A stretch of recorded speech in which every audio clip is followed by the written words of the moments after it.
Problem number 10. December 31, 96 నాడు Lakshmi company limited వారి ఆస్తి అప్పుల పట్టిక క్రింది విధంగా ఉంది అని చెప్పి లక్ష్మీ కంపెనీ ఆస్తి అప్పుల పట్టిక ఇచ్చాడు. పై తేదీ నాడు నారాయణ కంపెనీ లిమిటెడ్ వారిచే సంలీనము కావించబడింది. సంలీనము కొరకై చెల్లించే ప్రతిఫలముగా డిబెంచర్లను 5% ప్రీమియంతో చెల్లింపు చేయడం, రుణదాతల యొక్క రుణ బాధ్యతను స్వీకరించడం మరియు లక్ష్మీ కంపెనీలోని ప్రతి ఈక్విటీ వాటాకు బదులుగా నారాయణ కంపెనీ లిమిటెడ్లో ఒక్కొక్కటి ₹5 విలువ గల ఈక్విటీ వాటాను ₹8 మార్కెట్ విలువకు జారీ చేసే విధంగాను మరియు వాటాకు ₹7 నగదు చెల్లించడానికి తీర్మానం అయ్యింది. లిక్విడేషన్ వ్యయము 5,000 కొనుగోలు కంపెనీ చెల్లిస్తుంది. సో ఇంతకు ముందు కూడా చెప్పాను. సో ఇంపార్టెంట్ పాయింట్ ఏంటి అంటే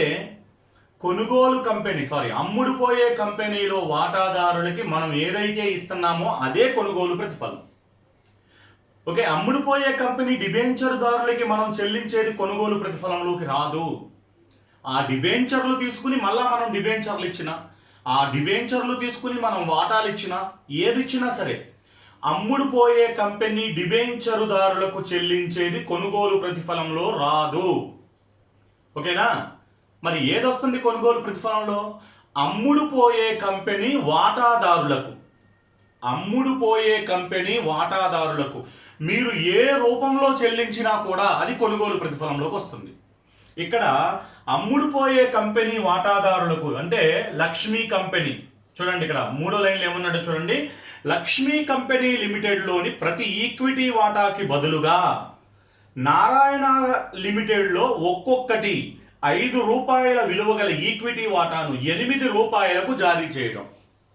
అంటే లక్ష్మీ లిమిటెడ్లో ఒక వాటాకి నారాయణ లిమిటెడ్లో ఒక వాటా జారీ చేస్తారట. ఓకేనా? సో కొనుగోలు ప్రతిఫలం ఏమన్నాడు? లక్ష్మీ లిమిటెడ్లో ఒక వాటాకి నారాయణ లిమిటెడ్లో ఒక వాటా, లక్ష్మీ లిమిటెడ్లో ఒక వాటాకి నారాయణ లిమిటెడ్లో ఒక వాటా, 1:1. సో 1కి 1 వాటా అంటే లక్ష్మీ లిమిటెడ్లో వాటాలు ఎన్ని? 20,000. దెన్ లక్ష్మీ లిమిటెడ్ వాటాలు 20,000. సో 1కి 1 అయితే 20,000కి ఎన్ని? So that is equal 20,000 into 1/1, that is equal 20,000. ఇదంతా కామన్, అందరికీ తెలిసిన లెక్కనే. అంటే 21 వాటాకి 1 వాటా ఇస్తే 20,000 వాటాలకి ఎన్ని వాటాలు ఇస్తామంటే 20,000 వాటాలు ఇస్తాం. ఓకేనా? అయితే ఆ వాటాని ఎలా ఇస్తున్నామంట? ₹8కి ఇస్తున్నామంట. So 20,000 into 8, that is equal 1,60,000. Sir ₹5 వాటా ₹8 రాశారేంటి? రైట్, ₹5 వాటా దాన్ని ఎంతకి ఇస్తున్నాడు? ₹8కి ఇస్తున్నాడు. ₹5 విలువ గల ఈక్విటీ వాటాను ₹8 మార్కెట్ విలువకు జారీ చేశాడు. ఒక్కొక్కటి ₹5, కానీ దాన్ని ఎంతకి జారీ చేశాడు? ₹8కి జారీ చేశాడు. సో అది అందులో ₹5 అసలు ఉందా, ₹3 ప్రీమియం ఉందా, అదంతా కొనుగోలు ప్రతిఫలం లెక్కించేటప్పుడు చేయాల్సిన పని లేదు. ఆ అసలు లేదా ప్రీమియం అది ఎవరు చూసుకోవాలి? జస్ట్ కొనుగోలు కంపెనీ మాత్రమే చూసుకుంటుంది. అమ్ముడుపోయే కంపెనీకి అది అసలా లేదా ప్రీమియమా లేదా డిస్కౌంటా అలాంటివేమీ అవసరం లేదు. సో 20,000 వాటాలు ఒక్కొక్కటి ₹8 చొప్పున వాటాల రూపంలో, అలాగే నగదు రూపంలో ఒక్కొక్క వాటాకు ₹7 చొప్పున నగదు. So 20,000 into ₹7, then 1,40,000. సో మొత్తం ఎంత అవుతుంది? ₹3,00,000 కొనుగోలు ప్రతిఫలం. కొనుగోలు ప్రతిఫలం ఎంత? ₹3,00,000. అర్థమైందా? లక్ష్మీ కంపెనీలో ఒక వాటాకి నారాయణ కంపెనీలో ఒక వాటా ఇస్తుంది. 1కి 1 అంటే 20,000 వాటాలు ఉన్నాయి లక్ష్మీ కంపెనీలో. అంటే ఎన్ని వేల వాటాలు ఇవ్వాలి? 20,000 వాటాలు ఇవ్వాలి. ఒక్కొక్క వాటా ఎంత చొప్పున? ₹8 చొప్పున. ₹5 వాటాని ₹8కి ఇస్తుంది. అయితే మీరు కొనుగోలు ప్రతిఫలం లెక్కించుకునేటప్పుడు ఆ వాటా ఎంత అనేది మనకు అనవసరం. దాన్ని కొనుగోలు కంపెనీ అమ్ముడుపోయే కంపెనీకి ఎంతకిస్తుంది అనేది మనకు కావాలి. ₹5 వాటాని ఎంతకిస్తుంది? ₹8కి ఇస్తుంది. కాబట్టి ఇప్పుడు వాటా విలువ ఎంత? ₹8. సో ఆ విధంగా 1,60,000 ఇస్తుంది, ఇదేమో 1,40,000. అంటే మొత్తం కొనుగోలు ప్రతిఫలం 3 లక్షలు. ఇప్పుడు మనకి ఇద్దరి పుస్తకాలలోనూ చిట్టాపద్దులు రాయమన్నాడు. అంటే కొనుగోలు కంపెనీ పుస్తకాల్లో రాయమన్నాడు, అమ్ముడు పోయే కంపెనీ పుస్తకాల్లో కూడా రాయమన్నాడు. అయితే మీరు కొనుగోలు కంపెనీ పుస్తకాలలో అమ్ముడు పోయే కంపెనీ పుస్తకాలలో చిట్టాపద్దులు రాయడానికి మీకు ఇంతకు ముందే చెప్పాను. ఏమని? ఫస్ట్ ఖాతాలు తయారు చేయండి, అయితే చిట్టాపద్దులు ఈజీ అవుతాయని. అమ్ముడు పోయే కంపెనీలో మనం ఏం ఖాతాలు తయారు చేసుకుంటాం? పరిష్కార ఖాతా 1, నెక్స్ట్ వాటాదారుల ఖాతా 1, 2 ఖాతాలు మనం తయారు చేసుకుంటాం. పరిష్కార ఖాతా 1, వాటాదారుల ఖాతా 1. సో పరిష్కార ఖాతా ఆస్తులన్నింటినీ పరిష్కార ఖాతాకు మళ్ళిస్తాం. ఇక్కడ చూడండి, ఆస్తుల వైపున భూమి, భవనాలు, యంత్రాలు, జరుగుతున్న పని, సరుకు, ఫర్నిచర్, రుణగ్రస్తులు, బ్యాంకు, నగదు. అక్కడ కల్పిత ఆస్తులు ఏమీ లేవు. అర్థమవుతుందా? కల్పిత ఆస్తులు ఏమీ లేవు కాబట్టి ఆ డైరెక్ట్గా టోటల్ 3,80,100 ఆ మొత్తాన్ని కూడా నేను పరిష్కార ఖాతాకు మళ్ళీ ఇచ్చేస్తున్నాను ఒకటే చిట్టాపద్దులో. అంటే దాన్ని విడివిడిగా రాయకుండా ఒకే మొత్తంగా మళ్ళించేస్తున్నా. ఎందుకంటే A to Z ఆస్తులన్నీ కూడా మనకి తీసుకునేవే. 2 వివిధ ఆస్తులు 3,80,100. సార్ అది అట్లా ఎందుకు మళ్ళించారు అంటే, ఇందులో కల్పిత ఆస్తులు ఏమీ లేవు కదా, వదిలేసే ఆస్తులు ఏమీ లేవు కాబట్టి ఆ టోటల్ మొత్తాన్ని తీసేసుకున్నాం. అప్పుల వైపుకి రండి. అప్పుల వైపున ఏం తీసుకుంటాం? బై డిబెంచర్లు ఎంత? 1,00,000. నెక్స్ట్ బై రుణదాతలు ఎంత ఉన్నాయి? రుణదాతలు 30,000. నెక్స్ట్ ఇక అక్కడ ఉన్నటువంటి రిజర్వులు ఏమైనా తీసుకుంటామా? తీసుకోమా. అవన్నీ ఎవరికి ఇచ్చేయాలి? వాటాదారులకు ఇచ్చేయాలి. సో వాటాదారుల ఖాతాకి రండి. వాటాదారుల ఖాతాలో బై వాటా మూలధనము, ఈ ఆస్తులు ఈ అప్పులు కాకుండా మిగిలినవన్నీ వాటాదారులకు ఇచ్చేయాలి. బై వాటా మూలధనము ఎంత? 2 లక్షలు. రైట్. నెక్స్ట్ బై రిజర్వ్ నిధి 25,000. నెక్స్ట్ డివిడెండ్ సామాన్యీకృత నిధి 20,000. నెక్స్ట్ లాభ నష్టాల వినియోగిత ఖాతా 5,100. ఏం చేశాను నేను? అప్పుల వైపున ఉన్నటువంటి బహిర్గత అప్పులు కాకుండా, అంటే పరిష్కార ఖాతాకు మళ్లించిన అప్పులు కాకుండా మిగిలినవన్నీ వాటాదారులకు ఇచ్చేసాను. రైట్. చాలా సింపుల్. అమ్ముడు పోయే కంపెనీ పుస్తకాల్లో చిట్టాపద్దులు రాయడం చాలా సింపుల్. పరిష్కార ఖాతా మన వాటాదారుల ఖాతా. పరిష్కార ఖాతా ఎట్లా తయారు చేస్తాం? ఆస్తులన్నీ పరిష్కార ఖాతా డెబిట్, బహిర్గత అప్పులన్నీ పరిష్కార ఖాతా క్రెడిట్. ఏ ఆస్తులు ఏ అప్పులు అయితే పరిష్కార ఖాతాలోకి వచ్చినాయో అవి కాకుండా మిగిలినవన్నీ వాటాదారులకు ఇచ్చేయాలి. ఇచ్చేసిన తర్వాత బై కొనుగోలు ప్రతిఫలం ఎంత అయితే ఉందో అది ఇక్కడ రాస్తాం. ఎవరు ఇవ్వాలి కొనుగోలు ప్రతిఫలం? నారాయణ కంపెనీ. ఎంత? 3 లక్షలు. నారాయణ కంపెనీ 3 లక్షలు. సో ఈ 3 లక్షలు ఏ రూపంలో ఇస్తుంది నారాయణ కంపెనీ? 2 నారాయణ కంపెనీ వాటాలు ఎంత? 1,60,000 వాటాలు ఇచ్చింది. 2 నగదు ఎంత? 1,40,000 ఇచ్చింది. మీకు ఇంతకు ముందే చెప్పాను, అమ్ముడు పోయే కంపెనీకి వాటాలు ఎంత వచ్చినాయి? 1,60,000. ఈ 8 రూపాయల్లో 5 రూపాయలే అసలు, 3 రూపాయలు ప్రీమియం. అది కొనుగోలు కంపెనీ చూసుకుంటుంది, అమ్ముడుకుపోయే కంపెనీకి ఏం అవసరం లేదు అలాంటిది, కాబట్టి డైరెక్ట్ గా తీసుకున్నాం. దెన్ ఫస్ట్ ఏం చేస్తాం? పరిష్కార ఖాతా క్లోజ్ చేయండి. 3, 4, 4,30,000.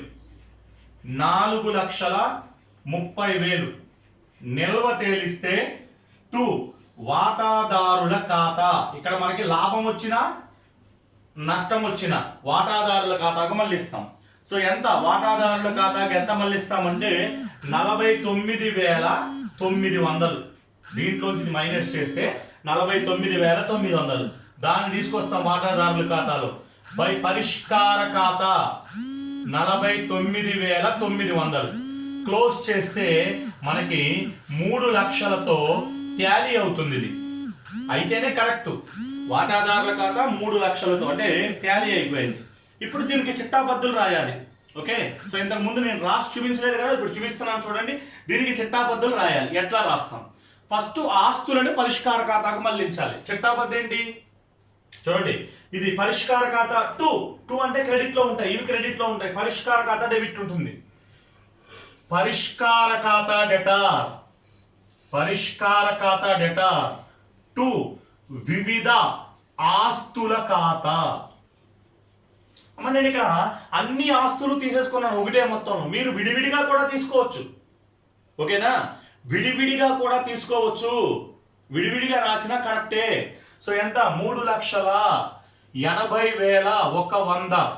3,80,100 ఏంటిది? ఆస్తులు పరిష్కార ఖాతాకు మళ్లించినందున, ఆస్తులు పరిష్కార ఖాతాకు మళ్లించినందున ఆస్తులు మళ్లించాం. తర్వాత అప్పులు, ఇగో ఇవి 2 అప్పులు. బై అంటే డెబిట్ లో ఉండాలి ఇవి. సో ఇవి డెబిట్, ఇది పరిష్కార ఖాతా క్రెడిట్. అంటే చిట్టాబద్దు ఏంటి? డిబెంచర్ల ఖాతా డెటార్, డిబెంచర్ల ఖాతా డెటార్. నెక్స్ట్ రుణదాతల ఖాతా డెటార్ 2 పరిష్కార ఖాతా, పరిష్కార ఖాతా. సో డిబెంచర్లు 1,00,000, రుణదాతలు 30,000, మొత్తము కలిపి 1,30,000. వివరణ ఏంటి? అప్పులు పరిష్కార ఖాతాకి, పరిష్కార ఖాతాకి మళ్లించినందున అప్పులు మళ్లించాం. రైట్. నెక్స్ట్ దాని తర్వాత ఆస్తులు అప్పులు అయిపోయినాయి. ఇగో ఇది అయిపోయింది, ఇది అయిపోయింది. దాని తర్వాత ఇక వాటాదారులకు ఇవ్వాలి. ఏమేమి ఇచ్చాం? మూలధనం ఇచ్చాం, రిజర్వులు ఇచ్చాం, డివిడెండ్ రిజర్వ్ ఇచ్చాం, లాభ నష్టాలు వినియోగిత ఖాతా ఇచ్చాం. దానికి చిట్టాబద్దు చూడండి. ఇవన్నీ ఎక్కడ ఉన్నాయి? బై అంటే డెబిట్ లో, కాబట్టి ఇవన్నీ డెబిట్ చేద్దాం.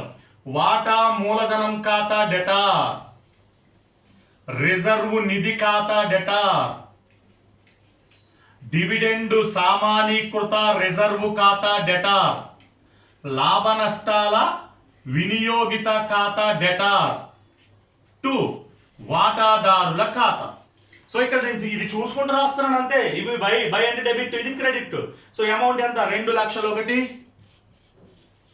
25,000 ఒకటి, 20,000 ఒకటి, 5,100. సో టోటల్ ఎంత? టోటల్ 2,00,000, 2,25,000, 2,45,000, 2,50, 2,50,100. ఓకేనా? రిజర్వులు వాటాదారులకు మళ్లించినందున మళ్లించేసాం. తర్వాత ఏం రాయాలి? కొనుగోలు ప్రతిఫలం రావాల్సినందుకు రాయాలి. ఇగో ఇది చిట్టాబద్దు రాయాలి. బై అంటే డెబిట్ లో. సో చిట్టాబద్దు ఏం రాస్తాం? నారాయణ కంపెనీ ఖాతా, నారాయణ కంపెనీ ఖాతా డెటార్ 2 పరిష్కార ఖాతా. ఎంత? 3,00,000. 3,00,000. కొనుగోలు ప్రతిఫలం రావలసినందున, కొనుగోలు ప్రతిఫలం రావలసినందున. ఒక్క చిట్టాబద్దు మాత్రం మనం గుర్తుపెట్టుకోవాలి. దీని తర్వాత అది మనకి ఇక్కడ కనిపించదు. కొనుగోలు ప్రతిఫలం వచ్చినందుకు రాసుకోవాలి. కొనుగోలు ప్రతిఫలం వచ్చినందుకు రాసుకోవాలి. సో మనకి ఎలా వచ్చింది? నారాయణ కంపెనీ వాటాల ఖాతా డెటార్ 2. నెక్స్ట్ నగదు ఖాతా డెటార్ 2 నారాయణ కంపెనీ ఖాతా. ఇది చిట్టాబద్దు ఒక్కటి గుర్తుపెట్టుకోవాలి. కొనుగోలు ప్రతిఫలం వచ్చినందుకు, కొనుగోలు ప్రతిఫలం వచ్చినందున. ఇది ఈ పరిష్కార వాటాదారుల ఖాతాలో ఉండదు, మనం గుర్తుపెట్టుకుని రాసుకోవాలి. ఎలా వచ్చింది? వాటాలేమో 1,60,000 వచ్చింది, నగదేమో 1,40,000 వచ్చింది. మొత్తం కలిపి 3,00,000. ఓకే, ఈ ఒక్క చిట్టాబద్దు మీరు గుర్తుపెట్టుకోండి. నెక్స్ట్ ఇప్పుడు ఇవన్నీ అయిపోయినాయి. ఇగో దీనికి రాయాలి. లాభానికి ఏం రాస్తారు చెప్పండి? పరిష్కార ఖాతా డెటార్ 2 వాటాదారుల ఖాతా. ఏం రాస్తారు? పరిష్కార ఖాతా డెటార్ 2 వాటాదారుల ఖాతా. ఎంత అమౌంట్? 49,900. 49,900 లాభం. ఓకే, పరిష్కార ఖాతా లాభం వాటాదారులకు మళ్లింపు. మళ్ళీ అండ్ లాస్ట్కి ఇది వాటాదారులు టు ఇవి. సో వాటాదారుల ఖాతా debtor to Narayana limited, Narayana company వాటాలు టు నగదు.